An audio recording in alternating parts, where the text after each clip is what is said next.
আসসালামু আলাইকুম। আজকে আমি কিছু ডায়াবেটিস এর ম্যানেজমেন্ট নিয়ে একটু পড়াশোনা করছিলাম। এটাকে diabetes mellitus in special situation. তো ভাবলাম যে আপনাদের সাথে একটু স্লাইডটা শেয়ার করি।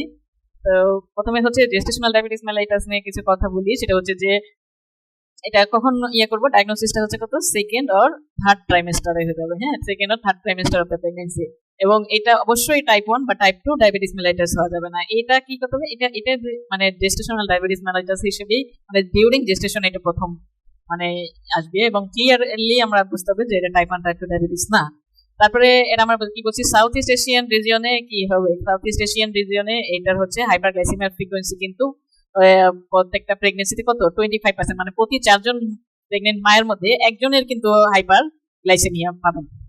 তো সাউথ ইস্ট এশিয়া রিজনে মানে এত মানে ডায়াবেটিস এর হাই লেভেল কেন, এটা নিয়ে আছে কিছু ভিডিও আছে ইউটিউবে, দেখতে পারেন যে ব্রিটিশ শাসনামলে যখন হচ্ছে যে দুর্ভিক্ষ হয়েছিল ওই সময়ে, এবং বেশ কয়েকটা দুর্ভিক্ষ হয়।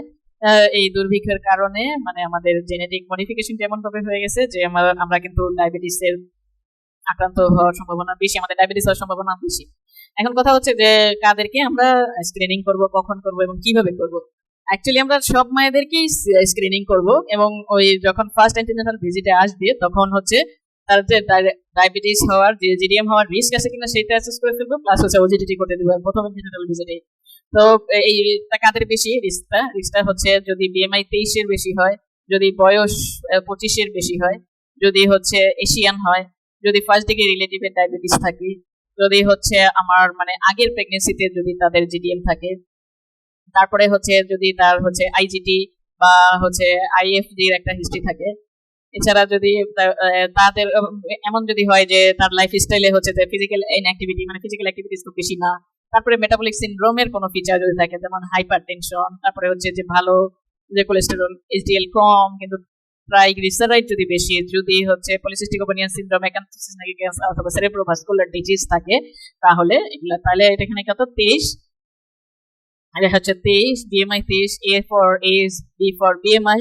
তারপরে আমার হচ্ছে যদি হচ্ছে আমার হচ্ছে এথনিসিটি, তারপরে ফার্স্ট ডিগ্রি রিলেটিভ, তারপরে হিস্ট্রি নিতে হবে। একটা হিস্ট্রি হলো যদি এশিয়ান হয়, একটা হিস্ট্রি হলো যদি ফার্স্ট ডিগ্রিতে থাকে, একটা হিস্ট্রি হলো যে প্রিভিয়াসলি যদি জিডিএম থাকে, অথবা জিডিএম এর জানি না কিন্তু বাচ্চারা যদি যার কিছু বেশি হয় এরকম যদি বলা হয় এটা। তারপর তার যদি হচ্ছে আইজিটি, আইএফজি অথবা ফিজিক্যাল ইনঅ্যাক্টিভিটি হয়, তারপরে হাই প্রেসার থাকে, এলডিএল লেভেল 35 এর কম, ট্রাইগ্লিসারাইড যদি 250 বেশি থাকে। এইগুলো দেখলে মানে এমনিতেই তো আমাদের মানে আমরা বুঝি না যে এই তার হচ্ছে রিস্কটা বেশি। এখন আমি কি বলছি, all pregnant women should routinely screened, এর কি রুটিনলি স্ক্রিন করতে হবে অল প্রেগনেন্ট ওমেনকে। হ্যাঁ, এবং ফর জেস্টেশনাল ডায়াবেটিস মেলাইটাস কখন করতে হবে, অ্যাজ সুন অ্যাজ পসিবল এই স্ক্রিনিংটা করতে হবে। কারণ কি আমরা হচ্ছে কি আমরা হলো কি সাউথ ইস্ট এশিয়ান রিজিয়নের, তাই না, আমাদের যে পপুলেশন আছে তারা কিন্তু হাই রিস্ক গ্রুপ, আমরা কি হাই রিস্ক গ্রুপ, ঠিক আছে। এখন প্রথম যে ভিজিট আসে সেটা তো বললাম যে মানে কি করতে হবে, ওজিটি করতে হবে, ওজিটি করতে হবে। আর হচ্ছে এরপরে পরে আবার কবে যদি ওজিটি নর্মাল আসে তাহলে আবার একবার ওজিটি করতে হবে, সেটা হচ্ছে 24 to 28 উইক, এবং এটা কি এটা ম্যান্ডেটরি। বলে দিতে হবে আমাকে, কাউন্সিলিং করতে হবে এইভাবে যে আপনি 6 মাস আবার 7 মাস পরে, 6 মাস পুরো হয়ে গেলে আর অথবা 7 মাসের মধ্যে আবার একটা হচ্ছে এই ওজিডিটি টেস্ট করাবেন। তো এখানে প্যাথোজেনেসিস আছে, প্যাথোজেনেসিস হচ্ছে যে কিছু প্লাসেন্টাল হরমোন আছে, এই প্লাসেন্টাল হরমোন এগুলা বাড়ে, এই প্লাসেন্টাল হরমোনগুলো হচ্ছে ডায়াবেটোজেনিক ইমপ্যাক্ট, এই হরমোনগুলোর কি আছে, ডায়াবেটোজেনিক ইমপ্যাক্ট আছে।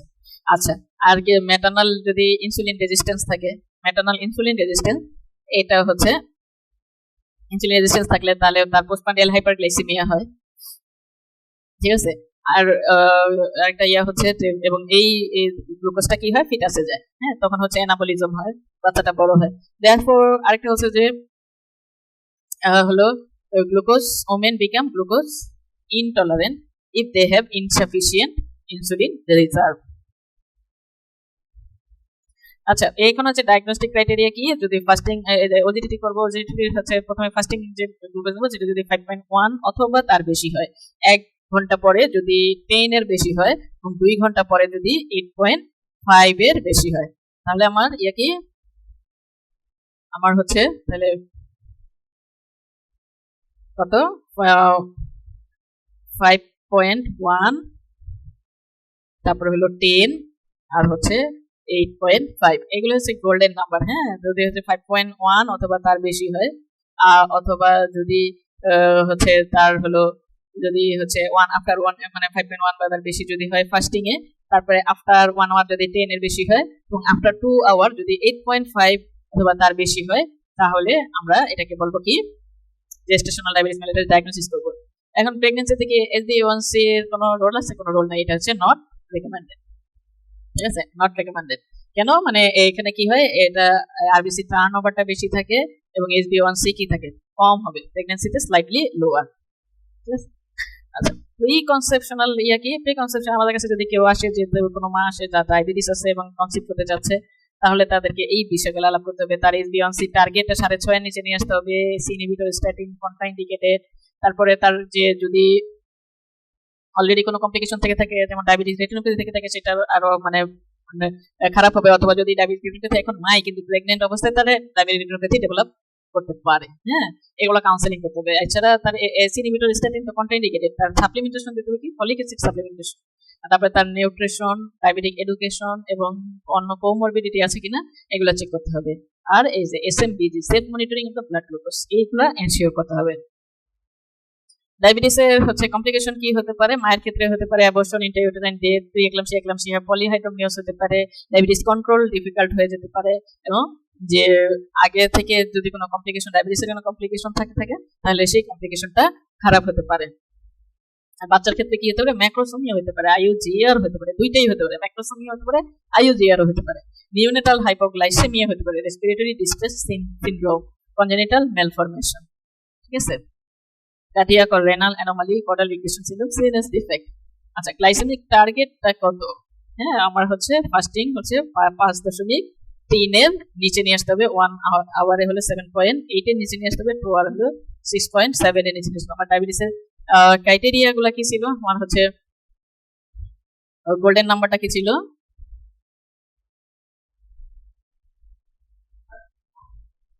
ডায়াবেটিসের গোল্ডেন নাম্বারটা কি ছিল?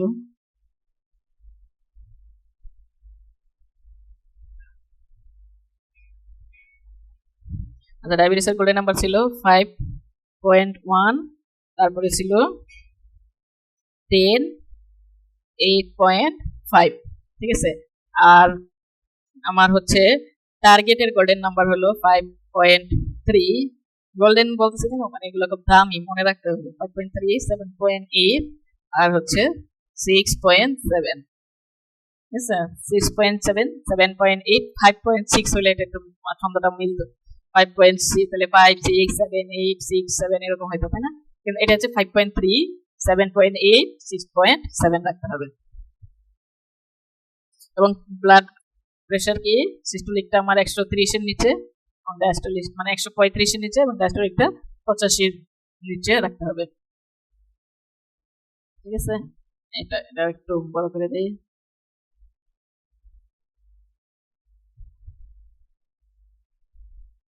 এই নাম্বারগুলো একটু মুখস্থ রাখতে হবে। ডায়াগনস্টিক ক্রাইটেরিয়া আর হচ্ছে কন্ট্রোল। হ্যাঁ, 5.1 হচ্ছে ফাস্টিং, এবং আমার টার্গেট থাকবে 5.3 এর নিচে নামানো। 1 আওয়ার আফটারে হচ্ছে ডায়াগনস্টিক ক্রাইটেরিয়া হচ্ছে যদি 10 বা তার বেশি থাকে, আমার টার্গেট হচ্ছে 7.8 এর নিচে নিয়ে আসতে হবে, এবং 2 আওয়ার আফটার যদি 8.5 এর বেশি থাকে, আমার টার্গেট হচ্ছে 6.7 এর নিচে নামায় নিয়ে আসতে হবে। ওরা এখানে কিছু আছে যে তাদের BMI অনুযায়ী তাদের ক্যালোরি ইনটেকটা কেমন হওয়া উচিত। ক্যালোরি ইনটেকটা হচ্ছে যে এখানে একটা চার্ট দেওয়া আছে, এটা একটু দেখতে পারেন। এবং মিল প্ল্যানটা কি? মিল প্ল্যান হলো যে তার হলো কার্বোহাইড্রেটটা থাকবে, তার টোটাল যে ডায়েট, সে ডায়েটের 30 থেকে 33 to 40% কার্বোহাইড্রেট থাকবে, আর 20% থাকবে প্রোটিন, আর ফ্যাট থাকবে 40%, মানে 40, 20, 40। ঠিক আছে, এর মধ্যে স্যাচুরেটেড ফ্যাট এবং ট্রান্স ফ্যাট হচ্ছে কম হতে হবে। এবং মিল কয়টা? 3টা স্ন্যাক্স ইন বিটুইন, 3টা মেজর মিল, আর ইন বিটুইন 3 মেজর স্ন্যাক্স, এবং including 1 snacks at bed time.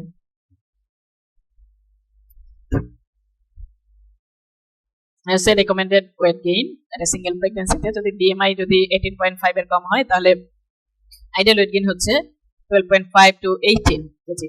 আর যদি 27.5 এর বেশি হয় তাহলে 5 to 9 কেজি হচ্ছে রেকমেন্ডেড ওয়েট।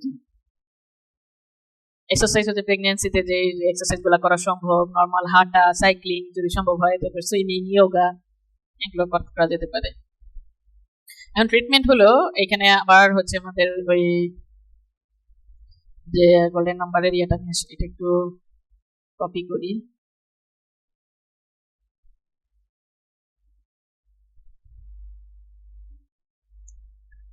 এখন ট্রিটমেন্টের সময় আমার কিছু প্রোটোকল আছে। ট্রিটমেন্টের প্রোটোকল হলো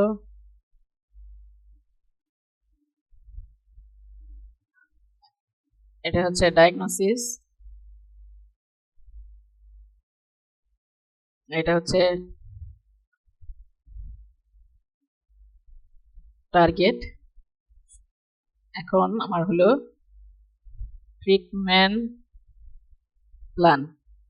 ট্রিটমেন্ট প্ল্যানের মধ্যে যদি ফাস্টিং ব্লাড গ্লুকোজ 5.1 থেকে 6 এর মধ্যে থাকে, অথবা 5.1 থেকে আমার যদি 6 এর মধ্যে থাকে, মানে এটা না, 5.1 থেকে যদি 7 এর মধ্যে থাকে ধরলাম, হ্যাঁ। আরেকটা হচ্ছে যদি 6.7 থেকে 11.1 এর মধ্যে থাকে, তাহলে হলো আমার নন ফার্মাকোলজিক্যাল দিয়ে শুরু করব। ফাস্টিংটা যদি 7 এর নিচে থাকে আর যদি 2 আওয়ার আফটার যদি 11.1 এর নিচে থাকে তাহলে নন ফার্মাকোলজিক্যাল। আমার যে মানে ইউজুয়াল যে ইয়েটা, যদি ফাস্টিংটা 7 এর নিচে থাকে এবং 2 আওয়ার আফটার হচ্ছে 11.1 এর নিচে যদি থাকে তাহলে আমার হচ্ছে নন ফার্মাকোলজিক্যাল। এটা ইয়ে করে দিই, হলো 7 আর এদিকে হলো 11.1, এটাতে হলো নন ফার্মাকোলজিক্যাল। আর যদি হচ্ছে আমি হলো 7 বা 11.1 এর বেশি পেয়ে যাই, 7 11.1, তাহলে আমার শুরুতেই ফার্মাকোলজিক্যাল ম্যানেজমেন্ট দিতে হবে। ঠিক আছে, এটা হচ্ছে রেড, এটা হচ্ছে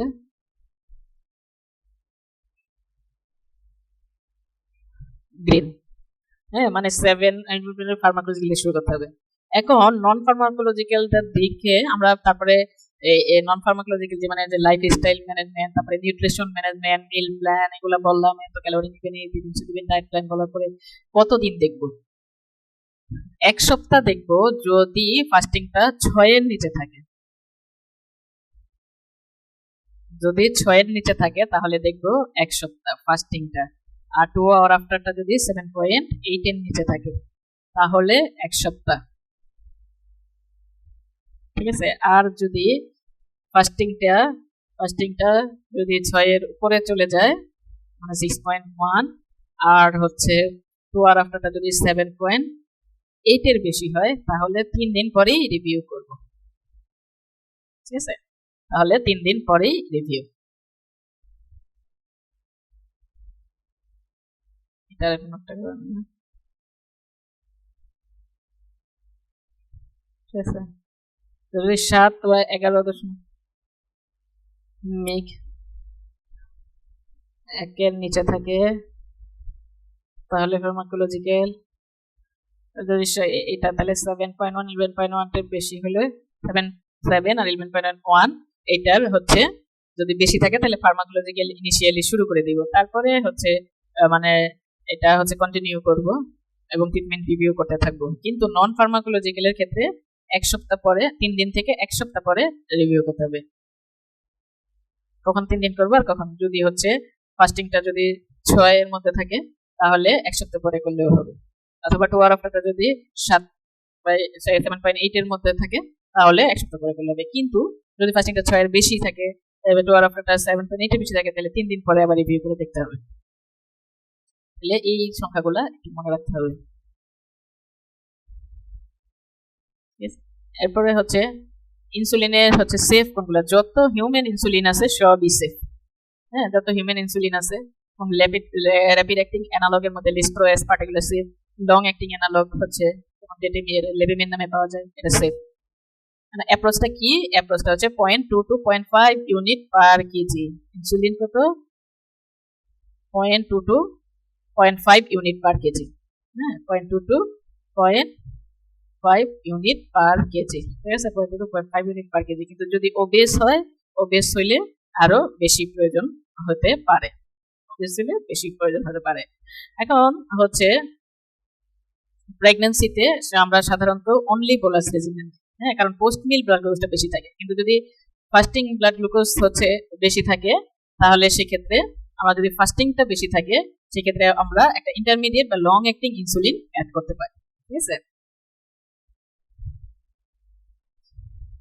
আর প্রি মিক্সড ইনসুলিন প্রেগন্যান্সিতে না দেওয়াই ভালো, হচ্ছে ডিসকারেজ করতে হবে, কারণ কন্ট্রোলটা তখন মানে ফ্লাকচুয়েটিং গ্লাইসেমিক কন্ট্রোল হবে, হ্যাঁ, এই জন্য তাদেরকে ডিসকারেজ করতে হবে। কিন্তু যদি আনউইলিং হয়, ওটা 3 বার বা 4 বার ইয়ে করতে হচ্ছে, আর প্রি মিক্স ইনসুলিন তো 2 বার নিলেই হয়ে যায়, তখন সেক্ষেত্রে প্রি মিক্স ইনসুলিন দেওয়া যেতে পারে।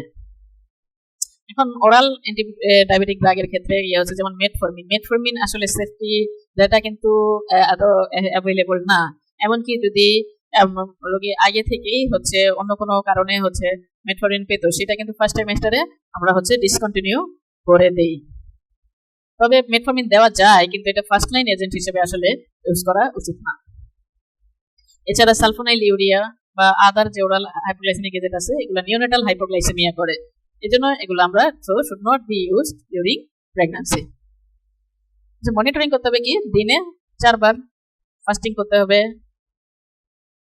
প্রতিবার মানে দিনে 4 বার করতে পারি, অথবা প্রতিদিন 4 বার, অথবা অল্টারনেট ডেতে করতে পারি। কতদিন পর্যন্ত করবো? টার্গেট ব্লাড গ্লুকোজ অ্যাচিভ করা পর্যন্ত করব। এরপরে আমরা কি করব? এভরি 4th অথবা 5th ডেতে আবার ব্লাড গ্লুকোজ মনিটরিং করে দেখব। অ্যান্টিনেটাল কেয়ারের মধ্যে আমাদের হচ্ছে 18 থেকে 20 সপ্তাহের মধ্যে আমার অ্যানোমালি স্ক্যান করতে হবে। 28 থেকে 32 সপ্তাহে একটা আলট্রাসোনোগ্রাম এবং 36 সপ্তাহে একটা আলট্রাসোনোগ্রাম অবশ্যই করতে হবে। এইটা হচ্ছে নর্মাল ভেজাইনাল ডেলিভারি কিন্তু পসিবল, হ্যাঁ, এটা হচ্ছে জিডিএম কিন্তু সিজারিয়ান সেকশনের কোনো ইন্ডিকেশন না। এবং ডায়াবেটিসটা কি? আফটার 38 কমপ্লিটেড উইকস এবং নো লেটার দেন 40 উইকস এর মধ্যে হতে হবে, যদি অন্য কোনো মানে বিষয় না থাকে আর কি। তো সিজারিয়ান সেকশন যদি হচ্ছে কখন করতে হবে, মানে ইন্ডিকেশনটা কি? জিডিএম এর ক্ষেত্রে যদি ফিটাল ওয়েট 4 কেজি হয়ে যায়, অথবা যদি অন্য কোনো কমপ্লিকেশন সাজেস এক্লাম্পসিয়া ডেভেলপ করে, তখন সিজারিয়ান সেকশন করা যেতে পারে। ইন্টারপার্টাম ম্যানেজমেন্ট যদি তার গুড গ্লাইসেমিক কন্ট্রোল থাকে, তাহলে ডিউরিং লেবার আসলে মানে অ্যাক্টিভ ম্যানেজমেন্টের কোনো প্রয়োজন নাই, এবং ব্লাড গ্লুকোজ 4 to 6 আওয়ারলি দেখতে হবে। নিওনেটাল কেয়ার, নিওনেটাল তাকে তো এক্সক্লুসিভ ব্রেস্ট ফিডিং শুরু করতে হবে, এবং 2-3 ঘন্টা পর পর মানে ইন্টারভেলে তাকে অবশ্যই খাবার দিতে হবে, মানে ব্রেস্ট ফিডিং করাতে হবে। এখন এই ব্লাড সুগারটা চেক করব কতক্ষণ পরে? আফটার ফার্স্ট ফিডিং, দেন বিফোর ইচ সাবসিকুয়েন্ট ফিডিং, প্রত্যেকটা খাবারের আগে 24 আওয়ার ধরে আমরা হচ্ছে এইটা চেক করব। হাইপোগ্লাইসেমিয়া বলবো কাকে? যদি ফুল টার্ম বেবি হয় তাহলে 14 নিচে থাকলে হাইপোগ্লাইসেমিয়া, আর প্রিমেচুর হলে 13 নিচে গেলে আমরা হাইপোগ্লাইসেমিয়া বলবো। তো ম্যানেজমেন্ট কি? ম্যানেজমেন্ট হচ্ছে যদি 25 থেকে 45 এর মধ্যে থাকে, তাহলে আমরা ওরাল 10% গ্লুকোজ দিয়ে দিতে পারি, 10 থেকে 15 ml। আর যদি ব্লাড গ্লুকোজ যদি 30 এর নিচে চলে যায়, তাহলে সেক্ষেত্রে আইভি দিতে হবে, আইভি 10% ডেক্সট্রোজ 6 ml পার কেজি পার মিনিট। যদি হচ্ছে 25 থেকে 45 এর মধ্যে থাকে, তাহলে 10 to 15 ml 10% ডেক্সট্রোজ দেই।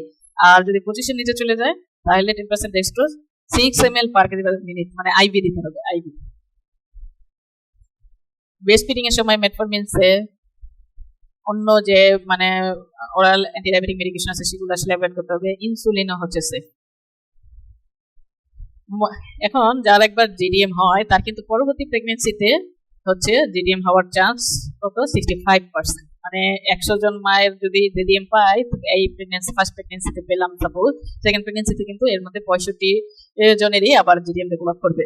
এখন যদি জিডিএম মানে আমরা হচ্ছে এখন ডেলিভারি হয়ে গেল, তখন মাকে আমরা ছেড়ে দেবো না, আমরা আবার তাকে ডায়াবেটিস আবার কি স্ক্রিনিং করবো কত? 6 উইক পোস্টপার্টাম, মানে 1.5 মাস পরে আবার তাকে ওজিটিটি করে দেখবো। ওজিটিটি এই ক্ষেত্রে হচ্ছে ওজিটিটির যে কোন ক্রাইটেরিয়াটা আমরা ফলো করবো, যে নন প্রেগনেন্ট ক্রাইটেরিয়া। ওই সময় কিন্তু তখন কিন্তু আর ওই যে 5.1 10 8.5 এইটা হবে না, 7.8 11.1 এর যে ক্রাইটেরিয়া আছে সেই ইয়েটা হবে। এখন যদি নর্মাল হয় তাহলে আর মানে তাহলে কেয়ার করবো, আর হয়তো 1 থেকে 3 বছর পর পর করতে পারি। কারণ কি, কারণ হলো যা যদি একবার জিটিএম হয় তাহলে এর মধ্যে 50% মানে 100 জনের মধ্যে 50 জনেরই হচ্ছে 5 থেকে 10 বছরের মধ্যে টাইপ 2 ডায়াবেটিস হতে পারে। এই জন্য তাদেরকে যদি ইভেন 6 সপ্তাহ পরে হচ্ছে নর্মালও পাই ওডিটিটি, তাহলে 1 থেকে 3 বছর পর পর এটা স্ক্রিনিং করে দেখতে হবে। তাহলে আজকে এই পর্যন্তই থাক। আমি আরো কিছু ছিলাম হচ্ছে ডায়াবেটিস ইন স্পেশাল সিচুয়েশন, কিছু কেস স্টাডি, তারপরে ডায়াবেটিস ইন রমাদান, এরপরে হচ্ছে ডিউরিং সার্জারি যে আমরা হচ্ছে কি করতে পারি, বা সিক ডে গুলাতে ডায়াবেটিসের ম্যানেজমেন্ট কিভাবে করতে পারি। তো এই হচ্ছে জিনিসগুলো আমি মানে একটু আমার মনে হয় যে ভিডিওটা অনেক বড় হয়ে যাচ্ছে, আমি আরেকটা ভিডিওতে বাকি স্লাইডগুলো দিতেছি। এখন এই আজকে যে জেস্টাশনাল ডায়াবেটিস বললাম, এখানে যদি কোনো সাজেশন থাকে, কোনো কিছু মানে অ্যাড করতে চান তাহলে আমাকে হচ্ছে জানান। আমি হচ্ছে আর যদি কোনো প্রশ্ন থাকে সেটাও বলতে পারেন, আর অন্য কোনো সাজেশন থাকে সেটাও বলতে পারেন। আচ্ছা, তাহলে আজকে এই পর্যন্ত থাক। Thank you, bye by.